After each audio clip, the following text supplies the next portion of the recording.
네, 다음 소식 보겠습니다. 현재 매각 작업에 들어간 대우건설이 새 주인 찾기를 본격화하고 있습니다. 각각 매각 주관사와 자문사를 선정했는데요. 최근에 주택사업 부분에서 선전하면서 좋은 실적을 보이고 있기도 합니다. 네, 오늘 인터뷰는 승자의 저주로 유명한 대우건설 매각에 대해서 이야기해 보겠습니다. CEO 스코어의 박주근 대표와 함께합니다. 네, 안녕하십니까? 네, 안녕하세요. 네, 승자의 저주로 유명해진 대우건설 최근에 매각 통해서 새 주인 찾기에 나서고 있습니다. 왜 승자의 저주라고 부를까요? 네, 건설사 M&A를 통해서 한 그룹의 운명이 바뀐 가장 큰 사건으로 기록되고 있습니다. 지난 2006년이었죠. 당시 금호그룹이 6조 4,225억 원이라는 일반 기업 M&A로는 가장 큰 액수의 M&A를 성공을 하고 최대 규모를 냅니다. 당시 이 M&A를 통해서 실제 그 자축 파트를 연 것은 당시 재정경제부 사람들이었어요. 왜냐하면 이게 정부의 골칫덩이였거든요. 그 당시에 정부의 그 공적관리위원회에서 공적자금 회수가 되지 않아서 그 골칫덩이였는데 당시 정부에서 73%를 들고 있었는데 이 전체를 금호아시아나그룹이 금호그룹이 인수를 한 것입니다. 문제는 이 인수자금 6조 4천억의 그 인수자금의 문제인데 우선 금호그룹이 당시에 돈이 있지 않았어요. 그래서 인수금액 중에 약 2조 9천억은 회사채를 발행을 합니다. 그 회사채는 금호산업과 금호타이어가 발행을 해요. 그리고 나머지 3조 5천억도 연계금이나 사모펀드의 투자를 받는데 여기서 문제가 가장 크게 생긴 게 이 3조 5천억 중에 많은 부분을 풋옵션을 계약을 합니다. 즉 당시 주가가 15,000원에 불과했는데 3년 후에 풋옵션으로 약 26,000원, 약 70% 오른 가격에 풋옵션 계약을 하는 것이 가장 이 M&A의 가장 큰 리스크가 된 거죠. 왜냐하면 3년에 우리가 잘 알듯이 2008년 서프라임 터집니다. 그래서 주가가 곤두박질을 쳐죠. 급락을 했죠. 그래서 대우건설의 주가가 많은 초반대에 불과했죠. 근데 풋옵션 계약에 의해서 32,000 정도를 지불해야 되는 금호그룹으로서는 도저히 감당이 불감당이었던 상황에 빠집니다. 뭐 프리미엄까지 붙여서 인수했는데 좋지 않았던 거군요. 맞습니다. 엎친 데 덮친 격으로 금호그룹은 당시에 김대중 정부 이후에 노무현 정부 때 이제 지역 호남 쪽이니까 전남 호남 지역 그렇죠. 호남 지역이니까 그런 정치적인 영향력까지 받으면서 당시 대한통운까지 인수를 해요. 상당히 팽창을 했죠. 엄청나게 팽창을 합니다. 그래서 2008년 서프라임 때 그룹 전체의 유동성 위기에 빠집니다. 그러니까 이 위기 때문에 사실은 박상구, 박창구 그 형제 간의 개념급 문제까지 발생을 합니다. 그룹이 쪼개졌죠. 왜냐하면 그 당시에 박창구 회장이 가지고 있는 금호석유화학의 박창구 회장을 가지고 있었는데 박창구 회장이 1조 4천억의 회사채를 빌려서 대우건설을 인수를 했기 때문에 사실 이걸로 인해서 두 형제 간 갈등이 심화되고 그룹이 쪼개지는 결론까지 나게 되는 거죠. 사실 뭐 만약이란 건 없는데 대우건설을 인수한 다음에 뭐 경기가 이렇게까지 나빠지가 않았더라면 하는 그런 생각도 들고요. 글로벌 금융위기 없었더라면 어떻게 됐을까요? 이 사건은 몇 가지 이제 시사점을 주고 있는데요. 첫 번째, 그 M&A를 할 때는 이처럼 지분이 다양하게 분포되어 있을 때는 이렇게 과도하게 70%까지 할 이유가 없었어요. 이 부분에서 굉장히 무리수를 뒀다. 왜냐하면 30~40%만 인수를 해도 충분히 경영권 확보를 할 수 있었는데 이것은 그 박상구 회장의 과욕이었다. 욕심을 많이 부렸다. 그렇죠. 그리고 유동성이 충분하지 않은 기업이 욕심을 부릴 때는 반드시 탈이 난다. 이런 몇 가지 교훈을 주기 때문에 지금 그 재벌 그룹 내에서는 이 사건으로 인해서 뭐 아까 처음에 이야기했지만 그 승자의 저주 그리고 그룹 운명이 이렇게 한순간 달릴 수 있다. 많은 교훈을 남기고 있습니다. 사실 뭐 무리한 M&A로 인한 뭐 그룹 전체가 흔들리는 이런 일까지 벌어졌는데 사실 대우건설 매각은 작년 10월쯤에도 한번 추진된 바가 있습니다. 이번에는 좀 성공을 할까요? 뭐 선정을 하긴 했는데. 지금 현재 KDB산업은행이 대주주로 있죠. 작년 10월에 매각 결정을 합니다.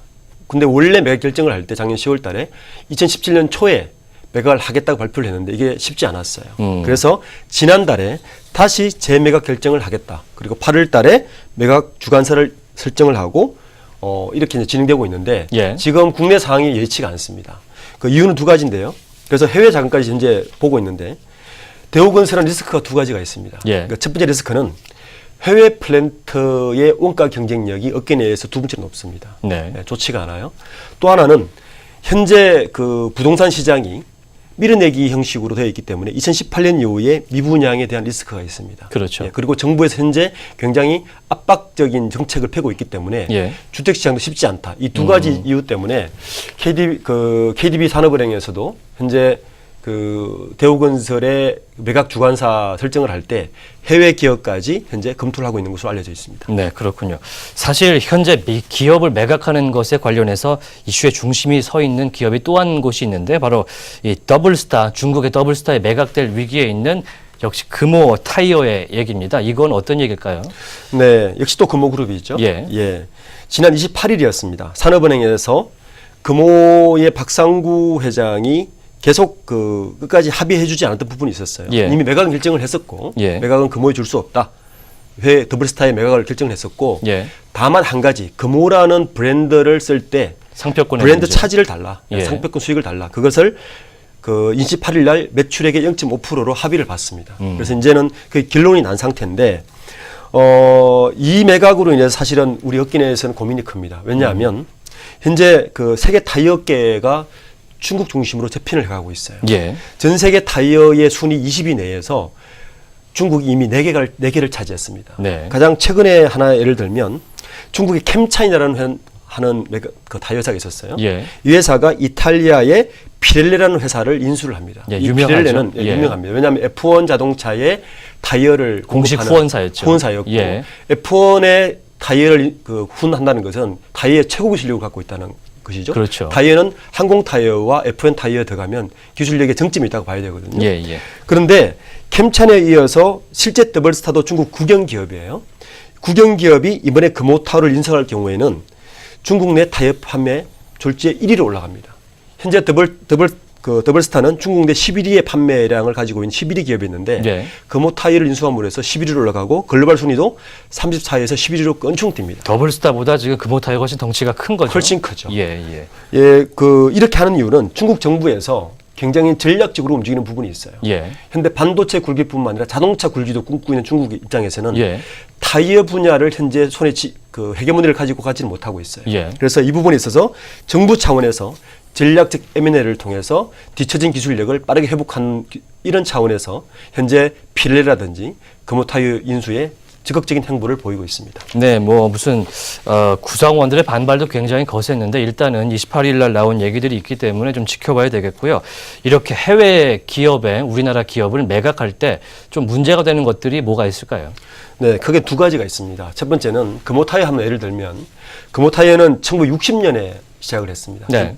57년간 타이어를 생산하고 있는데 전라도 광주의 지역 매출의 상당 부분을 차지하고 있는 기업입니다. 이로 인해서 금호타이어가 만약에 해외로 더블스타 인수될 경우는 예. 두 가지 시나리오가 가능한데 우리나라가 상대적으로 해외 공장보다 인건비가 굉장히 높습니다. 예. 그러면 더블스타 입장에서는 점차 국내 공장을 고사작전에 기술을 줄이려고 빼가고 하겠죠. 고사작전으로 갑니다. 왜냐하면 양을 줄이는 거죠. 생산량을 줄이면 문제는 지역 경제에 가장 큰 타격을 입습니다. 네. 금호타이어의 현재 협력업체로 되어 있는 광주 일대 전라도 일대의 많은 협력업체들이 예. 상당한 타격을 입을 거고요. 그보다 더 큰 문제는 기술 유출입니다. 그렇죠. 아까도 설명했듯이 금호타이어의 기술력이 상당 부분 올라와 있는 부분이거든요. 예. 그 부분을 옛날에 하이닉스를 인수했던 하이디스라든지 네. 기술만 빼가고 국내 기업은 고사할 수 있는 이 두 가지 지역 경제와 기술 유출이 가장 우려되는 부분입니다. 네, 사실 기술 유출 문제, 중국 기업에 인수될 때 문제를 따지자면 상하이차에 인수됐던 쌍용차 얘기를 하지 않을 수가 없는데요. 짧게 설명 한번 해주시죠. 맞습니다. 쌍용차 같은 경우도 2004년도죠. 그 당시 그 쌍용차를 인수하고 났을 때 예. 그 쌍용차의 경영 실적을 일부러 고사하는 작전을 펴니다. 예. 상하이차에서. 왜냐하면 그 당시에 2004년 유가 상승으로 인해서 디젤차가 팔리지 않던 시절인데 불구하고 다른 M&A를 했던 GM 대우라든지 이런 데서는 그 부채를 일으켜서 사실은 경영 위기를 다 돌파하게끔 만들어줬거든요. 예. 그 당시 상하이차는 중국 공상은행이나 상공은행에서 충분히 부채를 일으켜주겠다고 했는데도 불구하고 유동성을 주질 않습니다. 네. 고사를 시키죠. 대신에 그 당시 디젤차의 핵심 엔진 기술을 중국으로 빼갑니다.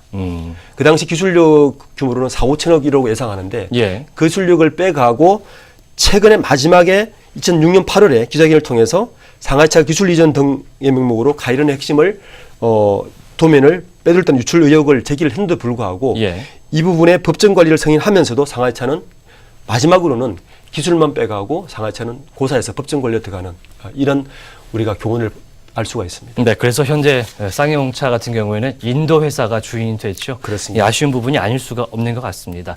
네, 지금까지 CEO 스코어의 박주근 대표와 이야기 나눴습니다.